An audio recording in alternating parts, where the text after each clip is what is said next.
नमस्कार दोस्तों, मेरा नाम है डॉक्टर तरुण और आप सबका बहुत बहुत स्वागत है आज की इस इंटरेस्टिंग वीडियो में। आज के लिए दोस्तों मैं आपके लिए लाया हूँ एक वैक्सीनेशन से रिलेटेड टॉपिक। आपने देखा होगा वैक्सीनेशन के बाद भी काफ़ी लोगों को इन्फेक्शन हो रहा है और उनमें से काफ़ी लोग उनकी मौत भी हो रही है। काफ़ी सारे वीडियोज़ बनाए गए हैं इन वाली चीज़ों के लिए कि दोबारा होने के क्या कारण हो सकते हैं। एग्जैक्टली जो है अभी तक कारण इसके पता नहीं लगे हैं काफ़ी लोगों को, लेकिन यहाँ पर मैं आपको 3-4 कारण बताऊँगा जो कि आपके लिए काफ़ी इंपॉर्टेंट होने वाले हैं। ठीक है, तो आज के वीडियो का सिंपल सा टॉपिक है कि वैक्सीनेशन होने के बाद भी, दोनों डोज लगने के बाद भी लोगों को क्यों इन्फेक्शन ये हो रहा है। पहले तो ये कहा जा रहा था कि इन्फेक्शन तो होगा, ये जनरली सी बात है कि इन्फेक्शन तो होगा क्योंकि ये मेडिसिन नहीं है, ये जस्ट एक प्रिवेंशन है, प्रिवेंट करेगी। बट इन्फेक्शन के बाद जो है पेशेंट की सीवियरिटी नहीं बढ़ेगी, तो उसमें कौन कौन से कारण हो सकते हैं उसी के बारे में डिस्कशन करेंगे। तो इन सारी चीज़ों को आसानी से समझने के लिए आज मैं आपको समझाऊंगा बोर्ड पे।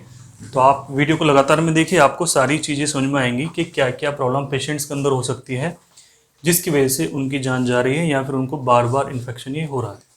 तो दोस्तों चलिए शुरू करते हैं। आज मैं आपको इस पर समझाऊंगा, थोड़ा आसानी आपको हो जाएगी इसमें।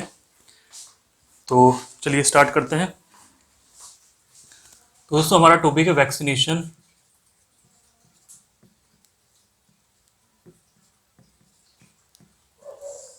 के बाद भी जो है कोविड हो रहा है, बहुत सारे लोगों को हो रहा है। ठीक है, कोरोना वायरस हो रहा है। बात हम कर रहे हैं कॉजेज, क्या इसमें कारण है। ठीक है, यहाँ पे मैंने ये वीडियो खुद से बनाया है कि ये कारण हो सकते हैं। तो चलिए सबसे पहले बात करते हैं पेशेंट को क्या हो सकता है। पेशेंट को अगर दोनों डोज लग जाती हैं, पहली वैक्सीनेशन हो गई है, सेकंड वैक्सीनेशन हो गई है, तो पेशेंट को ये तक मालूम नहीं है, बहुत सारे लोगों को मालूम नहीं है कि उसको कम से कम भी 14 दिन ध्यान ये रखना है कि 14 दिन जो है उसको एंटीबॉडीज़ बनने में लगते हैं। एंटीबॉडीज़ क्या होती है इसकी कहानी मैं भी आपको बताऊंगा। जो एंटीबॉडीज़ हैं इसको बनने में लगभग 14 दिन लगते हैं। कंप्लीट इम्यूनाइजेशन होने के लिए, मतलब कंप्लीट इम्यूनिटी पाने के लिए लगभग 14 दिन चाहिए। पेशेंट गलती ये करते हैं कि वैक्सीनेशन होते ही वो जो है बाहर ऐसे घूमते हैं कि उनको कोई परेशानी नहीं होगी, जो कि बहुत गलत है, ऐसा नहीं करना चाहिए। ठीक है, तो 14 दिन का उनको वेट करना चाहिए। नंबर सेकंड है यहाँ पे नो मास्क। पेशेंट जो है मास्क भी नहीं लगा रहे हैं जिनको वैक्सीनेशन हुआ है, कि अब तो जो है हमारा वैक्सीनेशन हो गया, अब हमें कोई टच भी नहीं कर सकता, कोई भी वायरस हमें टच नहीं कर सकता। तो ये भी काफ़ी गलत फहमी है। नेक्स्ट चलते हैं जो कि है नंबर थर्ड। ये तो चीज़ें आपको मालूम होंगी, कोई बात नहीं। जो मैं लास्ट का पॉइंट बताऊंगा वो बहुत इंपॉर्टेंट है, वो आपको किसी ने यूट्यूब पे अभी तक नहीं बताया होगा। नंबर थर्ड पॉइंट है दोस्तों डिजीज। डिजीज मीन्स कि किसी पेशेंट को, कोई 50+ वाला पेशेंट है जिसकी एज 50 है, उसको वैक्सीनेशन हुई है, दोनों डोज उसको लग गई हैं। ठीक है, वैक्सीन की दोनों डोज उसको लग चुकी हैं। अब पेशेंट को जो है इन्फेक्शन भी हुआ और वो पेशेंट बच नहीं पाया। आपने बहुत सारे केसेस देखे होंगे कि ऐसा क्या हो सकता है। तो दोस्तों वैक्सीनेशन तो लग गई है, ठीक है, दोनों डोज लग गई हैं, लेकिन पेशेंट को क्या पता हाई शुगर हो, क्या पता उसको थायराइड रहता हो, क्या पता उसको हाई बीपी की प्रॉब्लम रहती हो कि उसका ब्लड प्रेशर बहुत ज़्यादा फ्लक्चुएट करता हो, उसको कोई हार्ट की बीमारी हो सकती है। तो कहने का मतलब ये है कि आपको ये बचाएगी, लेकिन उसके अंदर और भी तो बीमारियां हो सकती हैं जो कि उसकी बढ़ गई हैं या फिर पहले से ही बढ़ी हुई चल रही थी। तो डिजीज़ के कारण भी हो सकते हैं कि पेशेंट नहीं बच पाता है। ठीक है, ये हो गई है नंबर 3। नंबर 4 मैं आपको बताऊंगा यूज़ ऑफ पीसीएम, पैरासीटामोल। ये काफ़ी इंपॉर्टेंट पॉइंट है जो कि आपको किसी ने अभी तक नहीं बताया होगा। ठीक है, पीसीएम यूज़ करते हैं, पैरासीटामोल यूज़ करते हैं वैक्सीनेशन के बाद। तो इसको आप थोड़ा ध्यान से समझिए। एंटीबॉडीज़ क्या होती हैं, पीसीएम क्या है आप जानते हैं, ये कैसे काम करते हैं और ये हमारी इम्यूनिटी को क्यों नहीं बनने देते हैं, इसके लिए मैं आपको बताऊंगा। चलिए मैं इसको क्लियर कर लेता हूँ। तो दोस्तों जैसे मैंने आपको बताया, यहाँ पे नंबर 3 की बात हो रही है, जो कि आपने देखा होगा कि वैक्सीनेशन हुई, उसके बाद में पेशेंट को पीसीएम दे दी गई, पैरासीटामोल दे दी गई कि भाई आपको ये खानी है जब आपको फीवर आता है। ठीक है, आपके साथ भी ऐसी हुआ हो कि फीवर आ रहा है तो आपने पैरासीटामोल खाई या फिर कॉम्बीफ्लैम खाई। अब मेन कहानी यही है, इसको आप थोड़ा समझेंगे, थोड़ी इसकी पैथोलॉजी समझेंगे तो आपको अच्छे से समझ में आएगा। इस वाले पॉइंट को समझने के लिए आपको थोड़ी चीज़ जाननी जरूरी है। जैसे कि हमारी बॉडी के अंदर एंटीबॉडीज़ होते हैं, आप जानते हैं कि वैक्सीनेशन लगी है तो हमारी बॉडी के अंदर एंटीबॉडीज़ आएंगे जो कि कोरोना से लड़ेंगे। ठीक है, ये सिंपल सी चीज़ है, सभी लोगों को अब तक पता लग गई है। इस कोरोना काल में जो है लोगों को बहुत सारी नॉलेज मिली है, तो हमारे इम्यून सिस्टम के लिए भी एंटीबॉडीज़ बनती हैं। ठीक है, तो एंटीबॉडीज़ क्या होती है? एक तरह की प्रोटीन होती है जो कि वाई शेप होती है। वाई शेप एक प्रोटीन होती है। इम्यूनोग्लोबिन्स होते हैं, इसको इम्यूनोग्लोबिन्स बोला जाता है। और ये हमारी बॉडी के अंदर 5 इम्यूनोग्लोबिन्स होते हैं। इनके आपने नाम सुने हुए हैं, अभी आपको पता लगेगा। तो 5 को हम ऐसे कर लेते हैं, GAMED। तो ये क्या चीज़ लिखी है मैंने यहाँ पे? ये लिखी है IgG। ठीक है, IgA। तो इस तरीके से 5 एंटीबॉडीज हमारी बॉडी के अंदर होती हैं जो कि कोरोना वायरस से लड़ती हैं जब कोरोना वायरस का इन्फेक्शन आता है। अब मेन चीज़ यहाँ पे मैं आपको क्या चीज़ समझाने चाह रहा हूँ, इसको देखिए आप, कि कोई पेशेंट है, ये कोई बंदा है, नॉर्मल ह्यूमन बीइंग है ये।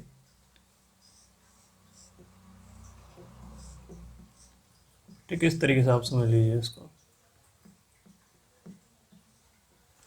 अब क्या हो रहा है, इस पेशेंट को जो है वैक्सीनेशन दी गई, यहाँ पे इसको वैक्सीनेशन दे दी है, इसको डोज लगा दी है, कोई भी वैक्सीन की या फिर कोरोना वैक्सीन की, कोई सी वैक्सीन, कोवैक्सीन या फिर दूसरी कोविशील्ड। अब इसने जो है, इसकी बॉडी ने काम करना शुरू किया। अब सबसे पहली चीज़ आपको ये भी जानना जरूरी है कि वैक्सीन के अंदर क्या होता है।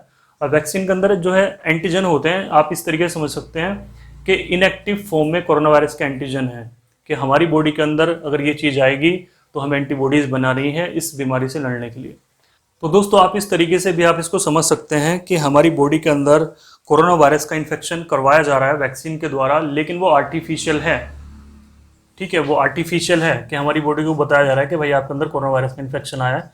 तो हमारी बॉडी की जो ये सेल्स हैं, ये वाली जो सेल्स हैं, इम्यूनोग्लोबिन्स जो हैं, ये एक्टिव होते हैं और ये बननी शुरू हो जाती हैं, हमारी बॉडी के अंदर एंटीबॉडीज़ बननी शुरू हो जाती हैं। ठीक है, हमारा जो इम्यून सिस्टम है वो एक्टिवेट होता है, हमारे ब्रेन को सिग्नल भेजता है, जो कि हमारे ब्रेन में थैलेमस ग्लैंड होती है, हाइपोथैलेमस होती है, जो कि हमारी बॉडी के टेम्परेचर को मेंटेन करती है कि टेम्परेचर बढ़ाना है या फिर घटाना है। ठीक है, सिंपल है। ये हमारी बॉडी में इंसर्ट हुई, बॉडी को पता लगा कि हमारी बॉडी में कोई एंटीजन बाहर से आया है, कोरोना वायरस का एंटीजन आया है, तो अब हमें इसको मारना है। ये ब्रेन को सिग्नल भेजती है थैलेमस को, तो थैलेमस हमारी हीट बढ़ा देता है, इस समय पे घटाता नहीं है, ये बढ़ा देता है। हमारी बॉडी का टेम्परेचर हो जाता है 99, 100, 101, ठीक है, इतना हो जाता है फ़ारेनहाइट में। तो ये टेम्परेचर क्यों बढ़ता है? जो ये हमारी बॉडी के अंदर ये बैक्टीरिया या वायरस या कुछ भी आता है, तो ये उसको मारने के लिए हमारा टेम्परेचर बढ़ता है। ये टेम्परेचर में वायरस और बैक्टीरिया जो है सारी चीज़ें मर जाती हैं। तो कुल मिला के वैक्सीनेशन के बाद फीवर क्यों आता है, ये आपने अब तक समझा होगा। वैक्सीनेशन की डोज लगी, फीवर हमें इसलिए आया कि हमारी बॉडी है नॉर्मल काम कर रही है, सभी को फीवर आना जरूरी है वैक्सीनेशन के बाद। ठीक है, एंटीबॉडीज़ बनने के लिए, इम्यून सिस्टम स्ट्रांग होने के लिए हमारी बॉडी के अंदर वैक्सीनेशन के बाद फीवर आना बहुत ज़रूरी है। ठीक है, इसकी पूरी प्रक्रिया के लिए। बट अब क्या होता है कि पेशेंट को चलो फीवर तो आ गया, लेकिन साथ में भाई उसको पैरासीटामोल भी दी जा रही है, PCM दी जा रही है। अब ये सही है गलत, आप खुद निर्णय कीजिए। पेशेंट को फीवर आया और पैरासीटामोल पेशेंट को दे दी गई, इससे क्या होगा कि हमारी बॉडी के अंदर जो एंटीबॉडीज़ बननी थी कोरोना के अगेंस्ट, वो हमारी एंटीबॉडीज़ नहीं बन पाती हैं, या फिर वो बहुत कम बनती हैं। ठीक है, ना ही एंटीबॉडीज़ बननी है, या फिर अगर वो बन रही हैं तो बहुत कम बन रही हैं, क्योंकि हमने जो उनका साइकिल होता है, जो एंटीबॉडीज़ का साइकिल होता है कि ये इन्फेक्शन हमें हुआ है, तो फ्यूचर के लिए भी, जो आने वाला समय है उसके लिए भी हम मेमोरी करते हैं कि अगले समय पे ये आएगा। अगर असली में कोरोना वायरस का इन्फेक्शन आता है तब भी एक्टिवेट हो जाते हैं, क्योंकि इन्होंने अपनी जो है मेमोरी स्टोर कर ली है कि इस तरीके से वायरस आना है तो हमारी ये वाली सेल्स जाएंगी इससे लड़ने के लिए। लेकिन हमने पैरासीटामोल खा के, एंटीबायोटिक्स खा के जो है सारी चीज़ें बेकार कर दी हैं, इसका साइकिल पूरा नहीं हुआ, तो इसको पता भी नहीं लगेगा कि भाई कौन सा वायरस आया है और हमें क्या करना चाहिए। ठीक है, तो पैरासीटामोल खाने से या एंटीबायोटिक्स खाने से ये साइकिल बिगड़ता है, और ना ही हमारी एंटीबॉडीज़ बनती हैं और ना ही हमारा जो सिस्टम स्ट्रांग हो पाता है। तो नेक्स्ट जो है, जब भी कोरोना वायरस का इन्फेक्शन इसको होगा वैक्सीनेशन के बाद भी, इस पेशेंट ने जो है पैरासीटामोल खाई होंगी, दिन में 2-2 बार, 3-3 बार खाई होगी, तो इसकी जो है इम्यून सिस्टम नहीं बना हुआ है, स्ट्रांग नहीं है, और इसको इन्फेक्शन पेशेंट को हो जाएगा। आपने अगर यहाँ तक वीडियो ध्यान से देखा है, जो जो मैंने बोला है अगर उसको आपने ध्यान से समझा है, यहाँ पे मैंने कोई भी चीज़ आपको डीप में नहीं बताई है, बिल्कुल सिंपल लैंग्वेज में आसानी से समझाने के लिए मैंने आपको सारी चीज़ें बताई हैं कि हमारा सिस्टम कैसे काम करता है, इम्यून सिस्टम कैसे काम करता है। ठीक है, तो इसको इन्फेक्शन हो जाएगा, क्योंकि वैक्सीनेशन में कोई फ़ायदा नहीं हुआ है, क्योंकि हमने जो पैरासीटामोल खा लिया या फिर और कोई दवाई खा ली है कि हमें जो फीवर आया हुआ। बहुत सारे पेशेंट ने क्या है, बहुत सारे पेशेंट्स को मैं जानता हूँ जी, हमने वैक्सीनेशन ली और हमने फीवर भी नहीं आया और हमने जो है ऐसी ही पैरासीटामोल खाई है, तो वो चीज़ भी गलत है। अब मैं ऐसा नहीं बोल रहा हूँ कि आपको वैक्सीनेशन हुई है और आपको जो हाई ग्रेड फीवर आने लगा, बहुत दिन हो गए और आप मेडिसिन ना खाएं, ऐसा नहीं करना है। कभी आप मेरे वीडियो को गलत वे में लेके जाएं, मैं इसलिए सारी चीज़ें बता रहा हूँ।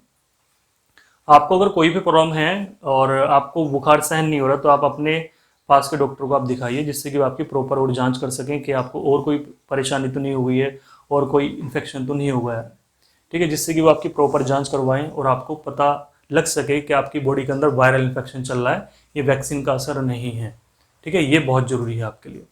अब एक चीज़ आती है कि फीवर बहुत बड़ी बीमारी है, फीवर बहुत बड़ी बीमारी है।